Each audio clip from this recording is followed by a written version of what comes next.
Just want to welcome you along to this meeting of the Finance and Council Controlled Organisations Committee on a very wet Dunedin day. There is no public forum, but Sue might just like to give us a wee bit of a brief update before we start on the flooding.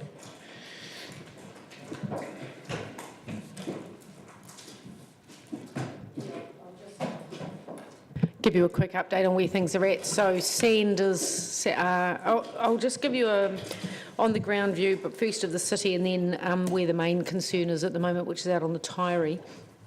So in the city, Portobello Road, Musselburgh Road pumping stations, currently pumping at 2 of the 6 pumps, so plenty of capacity in place for those, and guys are on standby. Some of you will remember the 2015 flood. The top 20 centimetres of that flood was deeper than it otherwise would have been because the screen at the Musselburgh pumping station, the Portobello Road pumping station blocked. When we get a heavy rain warning now, we station somebody there. We've got a new screen, so it's a screen on a lean, so it sort of self-cleans, pushes its debris to the top. But when we get a heavy rain warning, we station people there to keep that clean, even though it's self-cleaning. So that's been true since yesterday. Although the mud tanks, as you're all aware, didn't contribute at all to that flood, they do get cleaned regularly, and when we have a heavy rain warning come, we specifically go around some that we know fill more quickly and make sure that they're all empty and flowing. So that work's all been done. So the system's in as good a state as it can be for the heavy rain that's both been and on its way.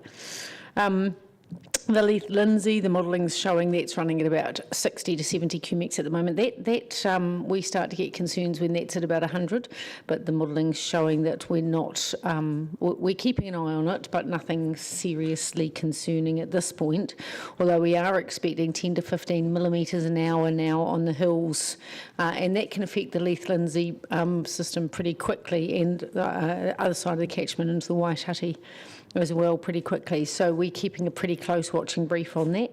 In fact, at 2 o'clock they activated the civil defence bunker. So that doesn't mean we're not declaring, and we think it's unlikely that that's going to be needed, but all the necessary staff are now operating out of the civil defence bunker so that we can coordinate what's happening now. The Lindsay is always a bit of a worry around by the quarry. It overtops quite early. So we keep a bit of an eye on that.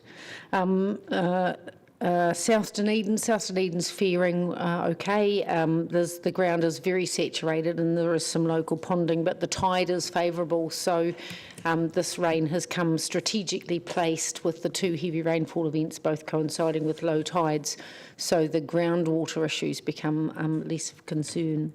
With regard to the Taieri, that's where our issues primarily are that we're worrying around at the moment. Riverside Road is closed right from number 1 right through to number 87, and that we will imminently, if we're not already, be opening those flood control gates to deliberately spill, well, not us, ORC do this, to spill into the ponding area. Downstream of Outram's still rising. They were saying at the briefing it takes 10 hours for water, for an increase at Outram to make its way through to Henley, which is amazing because I would think you could walk that, but anyway, that's what happens. Our concern is the next 2 to 3 hours of rain, which is when it's predicted to be at its peak. Silverstream. So the telephone ring list has been activated to everybody who has lives in that ponding area, and they're aware of how that plays out. They've all been through it. Silverstream looks not likely to overtop at this point. It overtops between 125 150 cumecs. It's currently, we're predicting it'll get to about 90, but again we're keeping an eye on that pretty closely. Outram's protected by very high flood banks. We're no cause for concern there. Mill Creek's a drain. It's got limited capacity while we're exploring longer term what we might do there. For now, we've done a little bit of work helping various individuals keep themselves dry in terms of helping create a wee bund and a couple of other bits and pieces, but that seems to be going okay. So sandbags are now available both in Mosgiel. The media release has just gone out, and at the ice rink volunteers are there to help people fill those if they need them. By and large, we don't expect that there'll be too big a run, but there'll be localised areas where people might need that kind of assistance.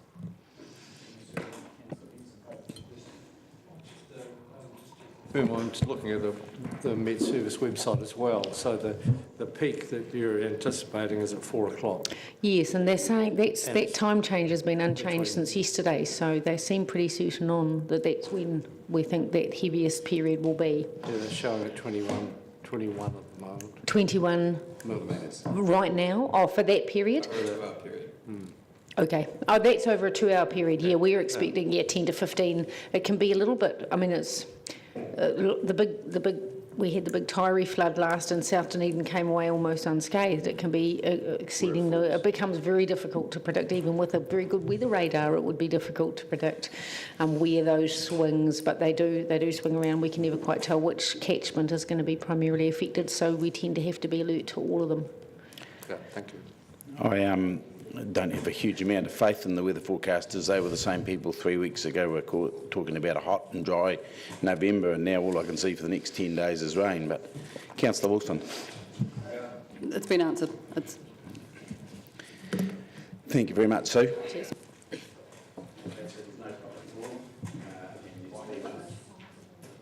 I thought it was turning it on again. There's been no public forum and there is no apologies except Conrad. Okay, so we will have Conrad Steadman leaving just before 3 and also the Mayor leaving just before 3. So just move those apologies. No problem with that. Got to second it? All in favour? Thank you. Confirmation of the agenda. There's no change to the agenda, and in regard to Standing Order 21.1, I move that option C be adopted. And related to moving and seconding, Councillor Wilson has seconded that. So all those in favour? Thank you. Declaration of interest. I'd just like to carry on those declarations from the last meeting. Anyone joined any club since then? No, or anything like that. So I'll just move from the chair that we note that. Councillor Hall. All in favour? Thank you. Now we'll go to the Part A reports, and is it Gavin and Laurie coming forward? Thank you. Item 5.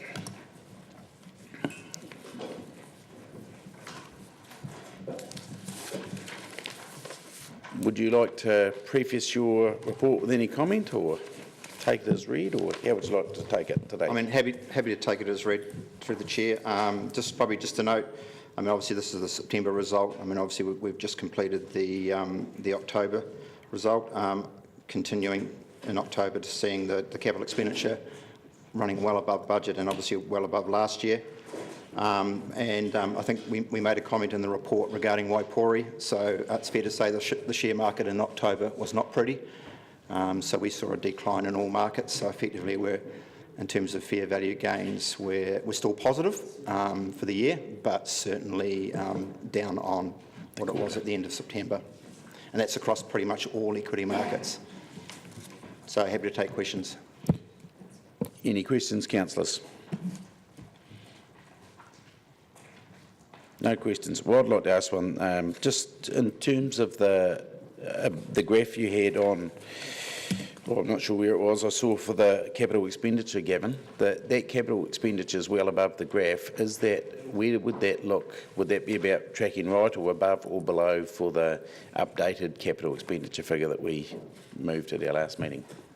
So yes, just to reiterate, yeah. So obviously this report was done prior to that approval, so that's why this is still at the old figures. I still think it would be slightly above, but it would be a lot closer, obviously, with the additional transport. Particularly, it's the transport that's got the big increase. Yeah. Thank you. Well, it's going to be a quick meeting if no one's got any questions. Got someone willing to move the report? Councillor Newell. Oh, sorry, Councillor Wilson, seconded Councillor Newell. Any discussion? Would you like to speak to it? No, thank you. Okay, if that case there's no discussion, I'll put the report. All those in favour say aye. Aye. Against? Well, that's carried. Thank you. Item 6, the DCHL parent financials. You'd like to speak to that, Gavin? So again, just in line with the statement of intent for Dunedin City Holdings, they present their parent financials on an annual basis once the audit has been completed. So this has been provided for elected members' reference. Anyone got any questions about that? Councillor Hawkins.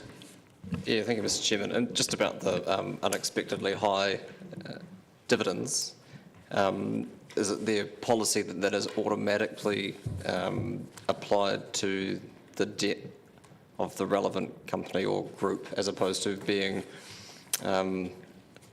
offered to council to make a decision along how it might be applied? So yeah, that's correct. Yeah, we're at this stage we're applying it to the debt. So obviously it's something that we can consider in the future if we think the dividends are going to exceed what they budgeted. Obviously, when they did the statement of intent, this additional dividend was never anticipated. So obviously, it's a reflection of the good result coming out of City Forests. But that doesn't mean that when we look at the statement of intent for subsequent years that we can't then have a conversation with the DCHL around dividends. Sorry, to be clear, when you say we are applying it to debt, who do you mean? So DCHL, sorry. Right, okay, thank you. That was at our direction, though. We've made that decision, haven't we? Can I just clarify, is DCHL applying it to their own debt? So that Correct. is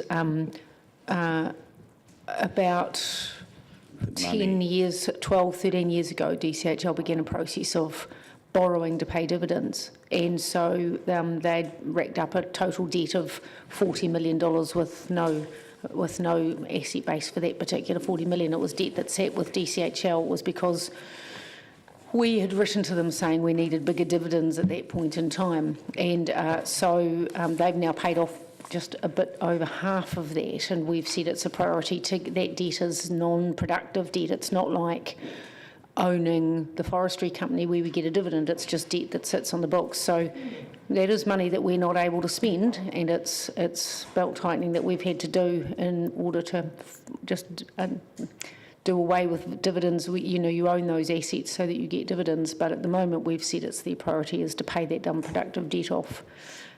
But you can change that decision at any time, but that's where it sits for now. So any extra, their automatic inclination will be just to pay that debt down more quickly, so that we can return to a dividend state, to a state where we get a dividend. At the moment, we're still effectively dividend free. Thank you, Sue. I'd note that was 23 million currently. I think when I became a councillor in 2013, it was 40 million. So it's come down quite significantly in the last 5 years. Any questions on that report other than that? Anyone like to move the report? Councillor Benson-Pope, seconded Councillor Wiley. Anyone would you like to speak to that, Councillor Benson-Pope? Anyone else like to speak to it? In that case, I will move the motion. All those in favour, please say aye. Aye. Against? I declare that motion is carried. Now, item 7, the Waipori Fund. Already heard about that, haven't we, Gavin? But would you like to address it again? Probably just to refer elected members to the graph on page 45, which obviously shows the headroom on the fund, which says that the fund can absorb a movement in the market and still be in a position to pay a distribution through to council. So, and obviously, like I said before, the fund certainly took a hit in October across all equity markets. And I believe it stabilised a little bit on November, but we'll wait and see when we get to the end of November what it looks like. Councillor Elder. Just a question just related to that. So would that reflect worldwide funds took a hit at that stage as well? That's correct, yeah. In fact, I think to the end of October, we still performed better than the benchmark, albeit that the benchmark was negative. And I would also add that if we hadn't made a decision a few years ago to move half of our assets into bonds and that sort of type of thing, we would have taken a bigger hit too. So it reflects the portfolio balance. Any other questions? Someone like to move the report? Councillor Hall. Seconded Councillor Staines. You'd like to speak to that, Councillor Hall? Anyone else like to speak to it? In that case, I'll put the motion. All those in favour, please say aye. Aye. Those against? That's carried. That brings us to item 8. Any items for consideration by the chair? There being none, I'll close the meeting at 2:45. Thank you.